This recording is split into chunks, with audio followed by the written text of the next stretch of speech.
Good morning students. एक बार फिर आपका अपना YouTube channel C math study में आपका स्वागत है। और आपके पास मैं कुछ लेक्चर को लेकर आया हूं और आज हम चर्चा करेंगे बेसिक ऑफ साइंस, यानी कि साइंस पर चर्चा करेंगे। हम साइंस का इंट्रोडक्शन देंगे, विज्ञान क्या है, हम ज्ञान और विज्ञान को समझेंगे और यह हमारे ब्रेन से रिलेटिव होगा। और वह सारा चीज़ जो हमारे शरीर का जो पूरा नियंत्रण करता है वो हमारा मस्तिष्क करता है, हमारा ब्रेन करता है। और आज हम ज्ञान विज्ञान और ये दोनों चीज़ हमारे ब्रेन से रिलेटेड है, जिसके कारण से क्या होगा, हमारा मानसिक शक्ति का विकास होगा। मानसिक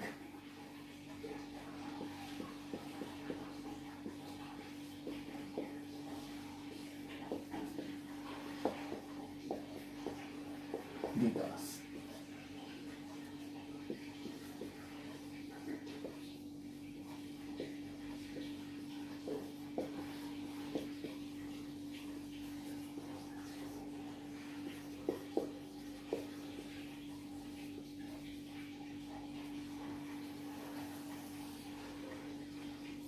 दोस्तों, ये चीज मानसिक शक्ति का विकास, डेवलपमेंट ऑफ मेंटल स्ट्रेंथ, ये एक विज्ञान से रिलेटेड है। आप किसी भी चीज को अर्थ जो है, मीनिंग जो है, आप उसको अलग तरीके से नहीं लगाइएगा। ज्ञान के दृष्टिकोण से आपके लाइफ में जो काफी महत्वपूर्ण है, इंपॉर्टेंट है, आप उस चीज से इसको जोड़ना है और वास्तव में आपको तर्क करना है, विचार करना है, सोचना है कि वास्तव में ये है क्या चीज। सबसे पहले मैं चर्चा करना चाहता हूं एक्चुअली क्या है, विज्ञान क्या है। सबसे पहले विज्ञान क्या है, विज्ञान की उत्पत्ति क्या हुआ, विज्ञान का परिभाषा क्या है। ज्ञानों के सुसंगठित संग्रह को विज्ञान कहते हैं। ज्ञानों का एक संग्रह है, ज्ञानों का एक ग्रुप है जिसको विज्ञान कहा गया है। तो ज्ञान की उत्पत्ति कहां से हुई है, ज्ञान कहां से आया। सबसे पहले ज्ञान कहां आता है, हमारे शरीर के, हमारे इस बॉडी के कौन सा पार्ट है जिसमें सबसे पहले ज्ञान एब्जॉर्ब होता है। और जब ज्ञान एब्जॉर्ब होता है तो विज्ञान एब्जॉर्ब होता है, क्योंकि ज्ञान से विज्ञान का निर्माण हुआ है। तो ज्ञान कहां से आया है, ज्ञान की उत्पत्ति का आधार है ब्रह्म ज्ञान, और ब्रह्म ज्ञान की उत्पत्ति का आधार है वेद। 4 वेद होते हैं, आप लोग पढ़े होंगे, एसएसटी में पढ़े होंगे। चारों वेदों से ब्रह्म ज्ञान की उत्पत्ति हुई है, ब्रह्म ज्ञान से ज्ञान की उत्पत्ति हुई है, और ज्ञान से विज्ञान की उत्पत्ति हुई है, और विज्ञान से वहां पर वैज्ञानिक तरीके से सारा चीज होता है। लेकिन ज्ञान को ढूंढा गया, इसका आधार क्या है, उसका बेस क्या है, यह चीज विज्ञान भी नहीं बता सकता, क्योंकि वेदों की उत्पत्ति ब्रह्म से हुई है, उस परमात्मा से हुई है, उस सच्चिदानंद से हुई है, जिन्होंने इस प्रकृति को बनाया, जिसको गॉड के नाम से जानते हैं। तो सबसे पहले इसीलिए यहां पर पढ़ाई लिखाई के संबंध में ज्ञान की देवी मां सरस्वती को माना गया है। कंठे बसानी शारदे, कंठ में सरस्वती है, और मां सरस्वती को ज्ञान की देवी माना जाता है। हमारे जीवन का आधार पर ब्रह्म सच्चिदानंद परमात्मा है, और वहीं से वेदों की उत्पत्ति हुई है। 4 वेद, सामवेद, अथर्ववेद, यजुर्वेद और ऋग्वेद। चारों वेदों की उत्पत्ति वहां से, ब्रह्म ज्ञान की उत्पत्ति, ब्रह्म ज्ञान से ज्ञान की उत्पत्ति, और ज्ञान से विज्ञान की उत्पत्ति हुई है, और विज्ञान के बारे में हम लोग समझते हैं। तो सबसे पहले हम अपने दिमाग के ऊपर आते हैं। इस दुनिया का कोई भी ऐसा कार्य नहीं जो मनुष्य नहीं कर सकता है, आप नहीं कर सकते हैं, आप सब कुछ कर सकते हैं। आपके दिमाग के अंदर ऐसी कौन सी चीज है जो किसी भी चीज को याद करने की क्षमता रखता है। आपके ब्रेन के अंदर वायरिंग है, किसका वायरिंग है आपके ब्रेन के अंदर, मैं आपको बता दूं, न्यूरॉन का।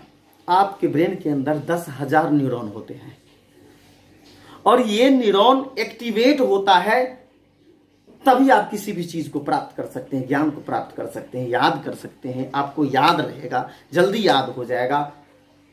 कोई भी चीज पढ़ाई लिखाई के संबंध में जैसे ही क्लास में हम पढ़ते हैं, वीडियो के माध्यम से पढ़ते हैं, ये आपके दिमाग में ऐसा कौन सा माध्यम है जो आपके दिमाग में ये चीज रहेगा, बिल्कुल फिक्स हो जाएगा आपके दिमाग में। इसके लिए आपको अपने दिमाग को सबसे पहले आपको क्या करना पड़ेगा, एक्टिवेट करना पड़ेगा पूर्ण रूप से। दिमाग पूर्ण रूप से एक्टिवेट यदि होता तो बच्चे एक ही बार आईआईटी का एग्जाम देता और फर्स्ट रैंक ले आता, सिलेक्शन हो जाता, कोई ना कोई रैंक आ जाता, सिलेक्शन हो जाता। हम मैथ में, साइंस में टीचर हमें कोई चीज पढ़ाते हैं, लेकिन जब एक हफ्ते के बाद यदि पूछा जाता है तो हम बता नहीं पाते हैं। एग्जाम होता है तो हम वो संतोषजनक जितना परसेंटेज आना चाहिए वो नहीं आ पाता है। 90% मार्क आ जाता है, 80% मार्क आ जाता है। स्टूडेंट सोचते हैं कि चलो बहुत मार्क आया। स्टूडेंट के दिमाग के अंदर एक अहंकार हो जाता है, लेकिन नहीं। अगर आपको 99% भी मार्क आ जाए तो भी आप अपने अंदर एक कमी को फीलिंग कीजिए, एक कमी को महसूस कीजिए और आप ये सोचिए कि हमें वो कमी दूर करना है। ये कैसे होगा, मैं बार बार बीच बीच में आपको दोहराता रहूंगा। वो चीज जो जरूरी है आपके लिए वो है थिंकिंग। जब आप पढ़ते हैं, जब आप सोचते हैं, किसी भी चीज को याद करने का प्रयास करते हैं, तो सबसे पहले आपके ब्रेन के अंदर जो न्यूरॉन है वो न्यूरॉन क्या करता है, एक न्यूरॉन दूसरे न्यूरॉन को एक्टिवेट करता है, दूसरे न्यूरॉन तीसरे को, इस तरह से 10,000 न्यूरॉन को एक्टिवेट करता है। और जब वो एक्टिवेट हो जाता है तो आपके ब्रेन के अंदर एक सर्किट बन जाता है, जिसके कारण से आपका मस्तिष्क, आपका दिमाग बहुत ही अच्छा तरीके से काम करने लगता है, पढ़ने में मन लगने लगता है, किसी भी चीज को सीखने की तमन्ना हो जाती है, आपके अंदर एक्साइटमेंट बढ़ जाता है, आपका सोच सकारात्मक हो जाता है, नकारात्मक सोच बिल्कुल समाप्त हो जाता है आपके दिमाग के अंदर, और इस तरह से आप सफलता की ओर बढ़ने लगते हैं। यह सबसे जरूरी है कि जब आप किसी चीज को याद करते, जैसे कि मान के चलो कि मैं सर्च पढ़ा रहा हूं और सर्च पढ़ाने के बाद आपके दिमाग में ये कितना % आया है, जब आप इसको आंख बंद करके जब सोचेंगे तो आप सोचेंगे कि वास्तव में बहुत चीज ऐसा होता है जो हमारे दिमाग से निकल गया है। इसका रीजन क्या है, इसका कारण क्या है? क्योंकि आपको अपने ब्रेन को एक्टिवेट करने के लिए आपको थिंकिंग करना पड़ेगा, और आप अपने ब्रेन के अंदर न्यूरॉन को एक्टिवेट कीजिए, और जैसे जैसे आपके ब्रेन के अंदर न्यूरॉन एक दूसरे को एक्टिवेट करेगा, स्पार्किंग करेगा, फटाफट फटाफट फटाफट स्पार्किंग करेगा, बिल्कुल स्ट्रॉन्ग कर देगा, बिल्कुल एक न्यूरॉन बिल्कुल स्ट्रॉन्ग कर देगा, एक सर्किट बना देगा। और जैसे एक सर्किट बना देगा, आपका दिमाग एक कंप्यूटर की तरह कार्य करेगा। मैं वादा करता हूं, गारंटी के साथ कर, आप करके देखिए। मेन यही चीज है। नहीं विश्वास है, आप किसी भी डॉक्टर से पूछ लीजिए कि न्यूरॉन का हमारे शरीर के अंदर क्या काम है, मस्तिष्क क्या काम करता है, पूरे शरीर को नियंत्रित करता है। हमारे शरीर के अंदर जो तंत्रिका तंत्र होते हैं वो पूरे शरीर को कंट्रोल करता है। ये सारी चीज यहीं से जुड़ा हुआ होता है। आप देखते होंगे किताब में, नसें क्या है, ब्लड का सर्कुलेशन होता है। उसके बाद में हमारे शरीर के अंदर जो सेल है वो बढ़िया तरीके से काम करता है, उसका विभाजन और डिवीजन होता है, सेल का डिवीजन होता है, वो भी सब तरह से बढ़िया होता है। ये मशीन बढ़िया से तभी काम कर सकता है जब आपका ये सही होगा। ये मेन ये है, मेमोरी ये है, सब कुछ ये करता है। तो दोस्तों, मैं आपके लिए यही कहूंगा कि यदि इस तरह से आप थिंकिंग करेंगे और किसी भी चीज को आप याद करने का प्रयास कीजिए, लेकिन आपका जो थिंकिंग होगा वो बिल्कुल समय का सदुपयोग करते हुए आप थिंकिंग कीजिए और सोचिए, और सोच करके किसी पढ़ाई की बातों को, किसी अच्छी चीजों को ढूंढने का प्रयास कीजिए। इस तरह से आपका न्यूरॉन एक्टिवेट होने लगेगा और आपका सोच सकारात्मक हो जाएगा, नकारात्मक सोच का बिल्कुल समाप्त हो जाएगा। और इस तरीके से आप जब धीरे धीरे करते रहेंगे, आपका दिमाग बिल्कुल डेवलप करेगा। मानसिक शक्ति का विकास यही है, आपका ब्रेन डेवलप करेगा।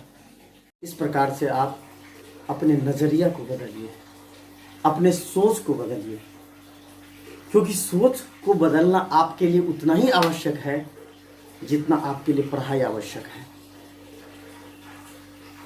क्योंकि जब तक सोच नहीं बदलेगा तब तक विचार नहीं बदलेंगे, और जब तक विचार नहीं बदलेंगे तब तक एक अच्छा स्टूडेंट नहीं बन सकते हैं। लेकिन आपको एक अच्छा स्टूडेंट बनना है। और उस पेरेंट्स से हम निवेदन करना चाहेंगे कि एक बागवान बनाने के लिए आपका सहयोग मुझे मिले, क्योंकि आपका सहयोग जब तक नहीं मिलेगा तब तक मैं कुछ नहीं कर सकता। आप और हम मिलकर के एक नया इतिहास बनाएंगे, एक अच्छे स्टूडेंट बनाएंगे। और ये मेरा संबोधन भारत की सभी विद्यार्थियों के लिए है, ऑल स्टूडेंट्स के लिए है। मेरी बात का एक्सपेरिमेंट कीजिए। एक कोयल जंगल को गुंजमान बना देती है, एक लहर समुद्र को गतिमान बना देती है। जब दोनों हाथ मिल जाए तो पूजा पत्थर को भगवान बना देती है। ये जब दोनों हाथ जुड़ता है तो पूजा यानी कि पत्थर को भगवान बना देती है। यानी कि कर्म में इतनी पावर है, कर्म में इतनी शक्ति है कि एक नया इतिहास बना सकता है। बस प्रयास जारी होना चाहिए। हार नहीं मानेंगे, कभी नहीं हार मानेंगे। अपने एक्साइटमेंट पावर को बढ़ाते चलिए बस, और मेहनत कीजिए। एक्स्ट्रा नॉलेज होना चाहिए हर चीज में। किताब में एक्स्ट्रा नॉलेज, मैथ में एक्स्ट्रा, एडवांस मैथमेटिक्स, साइंस में एडवांस साइंस, हर सब्जेक्ट में एक एडवांस नॉलेज, एक एक्स्ट्रा नॉलेज लेके चलेंगे। और ये आपके लाइफ में जरूरी है या नहीं है, आप जरूर सोच सकते हैं और विचार कर सकते हैं कि मैं आपको सही बता रहा हूं कि गलत बता रहा हूं। ये आपका शिव मैथ स्टडी, आपका यूट्यूब चैनल आपको इसी प्रकार से मार्गदर्शन करता रहेगा और आपको सपोर्ट करता रहेगा, आपको फोकस करता रहेगा एक अच्छी राह की ओर, एक बेस्ट लाइफ की ओर, एक सफलता की ओर। आपको हम फोकस करते रहेंगे, मार्गदर्शन करते रहेंगे। बच्चों, धन्यवाद। जय हिंद, जय भारत।